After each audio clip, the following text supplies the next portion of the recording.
যুক্তরাষ্ট্রের ওয়াশিংটন ডিসির মাঝ আকাশে সংঘর্ষের পর নদীতে বিধ্বস্ত হয় যাত্রীবাহী বিমান ও সামরিক হেলিকপ্টার। স্থানীয় সময় বুধবার রাতে দুর্ঘটনা হওয়ায় বৈরী আবহাওয়ার কারণে অভিযান চালাতে বেশ বেগ পেতে হয় উদ্ধারকর্মীদের। এ পর্যন্ত কাউকেই জীবিত উদ্ধার করা সম্ভব হয়নি। এরই পরিপ্রেক্ষিতে কেউই বেঁচে নেই বলে জানিয়েছে কর্তৃপক্ষ।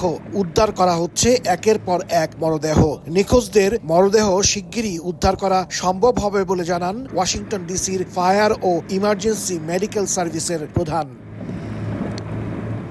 নিহতদের পরিবারের প্রতি সমবেদনা জানিয়ে মার্কিন প্রেসিডেন্ট ডোনাল্ড ট্রাম্প বলেন, দুর্ঘটনাটি প্রতিরোধযোগ্য ছিল। এ সময় কেন্দ্রীয় এভিয়েশন বিভাগের ভারপ্রাপ্ত প্রধান হিসেবে ক্রিস রচেলিউর নাম ঘোষণা করেন তিনি। ট্রাম্প আরও বলেন, শিগগিরই যাত্রীদের নামের তালিকা প্রকাশ করা হবে এবং কোন কোন দেশের নাগরিক আমেরিকান এয়ারলাইন্সের বিমানে ছিলেন তাও জানানো হবে। প্রতিরক্ষা মন্ত্রী পিট হেগসেথ ভিডিও বার্তায় বলেন, বিমানের সঙ্গে সংঘর্ষ হওয়া সেনা হেলিকপ্টার ক্রু অভিজ্ঞ ছিলেন এবং এই ফ্লাইটটি ছিল একটি বার্ষিক দক্ষতা প্রশিক্ষণ ফ্লাইট, যেখানে তারা নাইট ভিশন চশমা ব্যবহার করেছিলেন।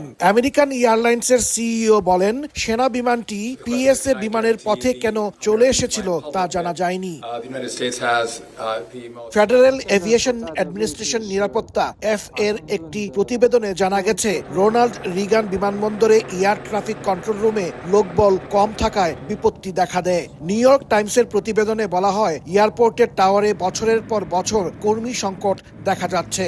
সেপ্টেম্বর 2023 অনুযায়ী সেখানে মোট 19 জন পুরোপুরি সার্টিফাইড কন্ট্রোলার ছিলেন। কর্মী ঘাটতির কারণে অনেক কন্ট্রোলার সপ্তাহে 6 দিন এবং দিনে 10 ঘন্টা কাজ করতে বাধ্য হচ্ছেন।